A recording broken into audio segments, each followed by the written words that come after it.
Hey, Dr. Dan. Starting out with the data sets that I chose, I went with, for the classifiers, I went with personal key indicators of heart disease. And what we were classifying is either if they have heart disease or not, just a simple yes or no. And the factors that factor in, or I think there was like 20 of them. But in the actual Excel sheet, I cut it down to a lot smaller of a data sheet. I actually cut it down to, I think it was 2,000 entries. I cut it down to, I think originally it was like 300,000.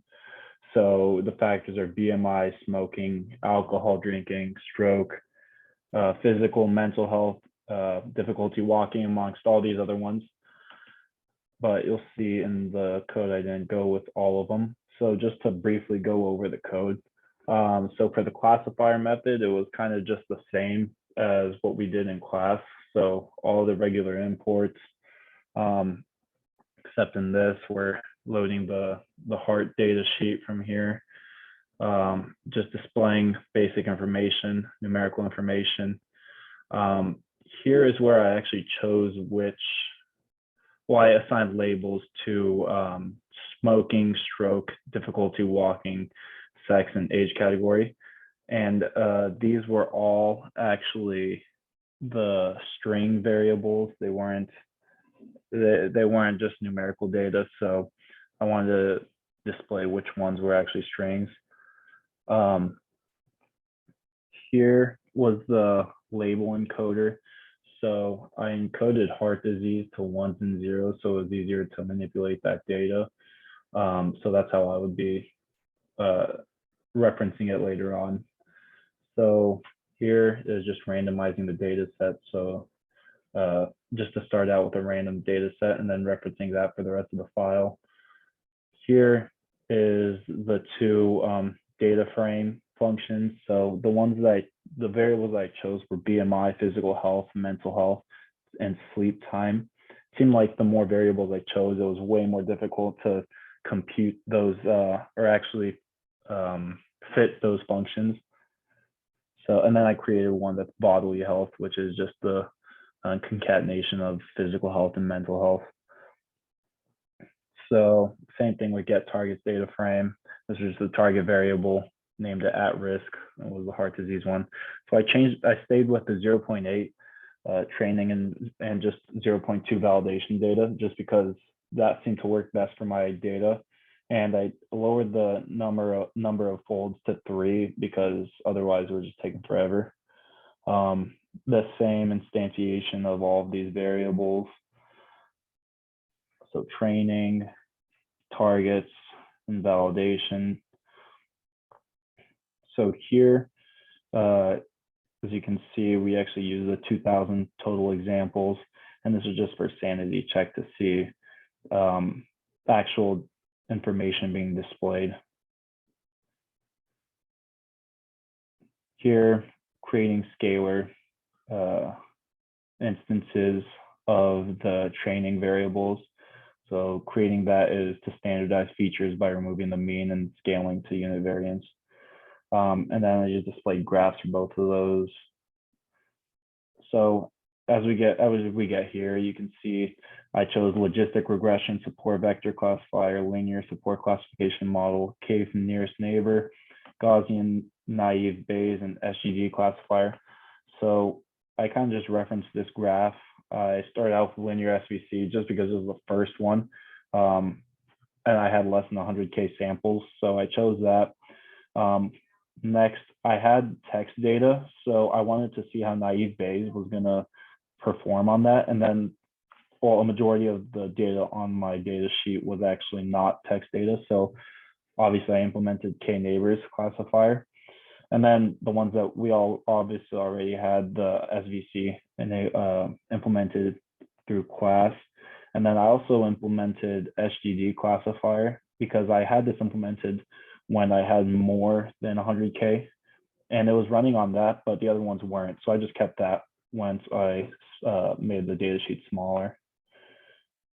So getting back into this. So this is where I created the parameters and stuff for the data sheet. So the first two remain the same. The last four were the ones that weren't included originally in the data in the homework. So, oh, shoot. Okay. Looks like it disconnected.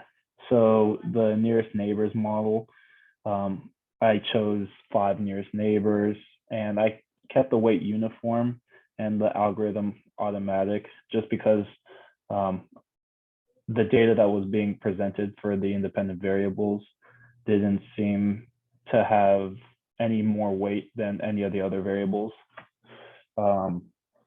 Next, the naive Bayes. So this was just the automatic. This is just the parameter that they suggested to be used for Gaussian naive Bayes, and then the last one, SGD classifier.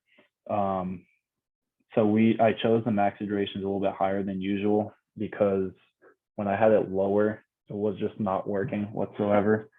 And then these other two are just the stock parameters that it came with. So next, we just kind of visualize the predictions versus the actual for all of them. Printing out. Let me run everything prior to this.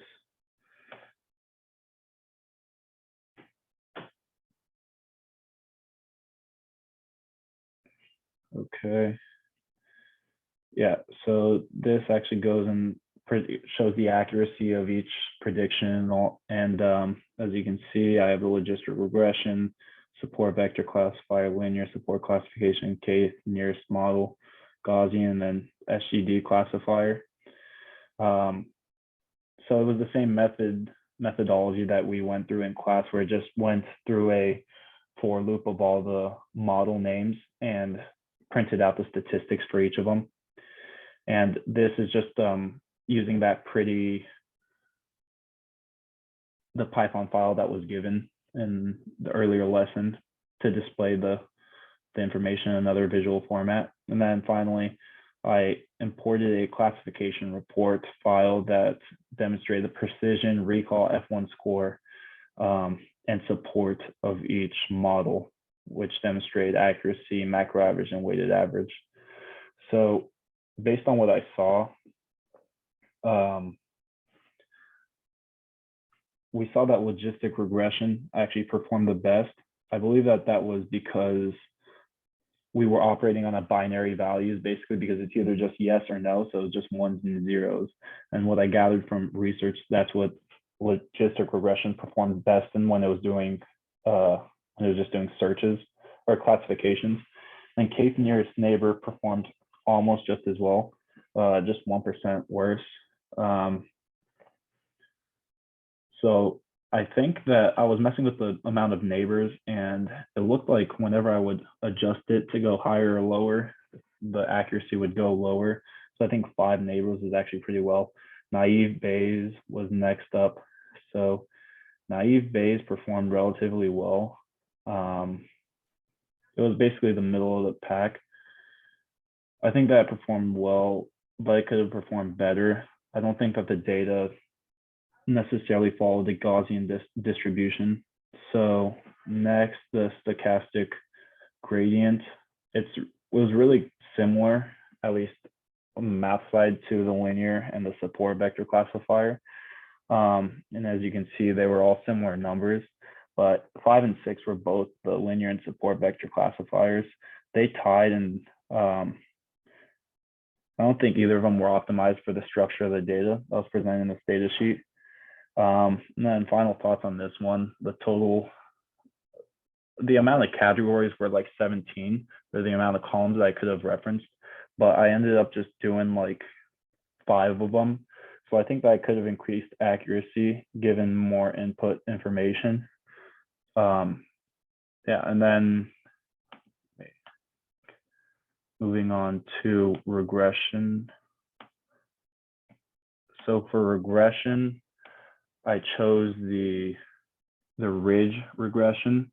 No, I chose lasso regression and elastic net. So I figured that I was less than 100,000 samples for this data sheet, and the data sheet being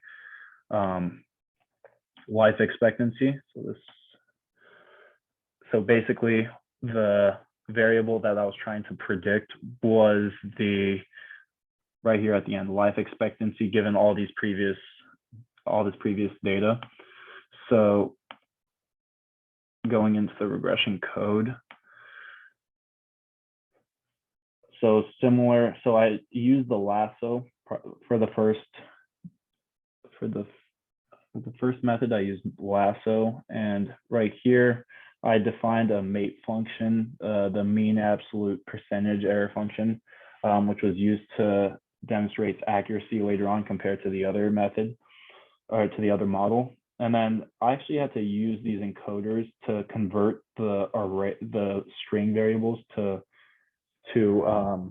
floats or integers, because the lasso function wasn't, or the lasso fit function wasn't returning an actual like success state because of some kind of string problems. So I had to convert those two into floats. So this was just information about either the columns or the dimensions of the data sheet. So yeah, I actually had to also do this for the lasso function because it seemed that it was returning, as you can see, a bunch of empty values, and there wasn't any empty Excel like cells, but it still was returning 2,500 empty values. So for this to work, I had to drop the empty ones and just check to see if it was 0, as it was.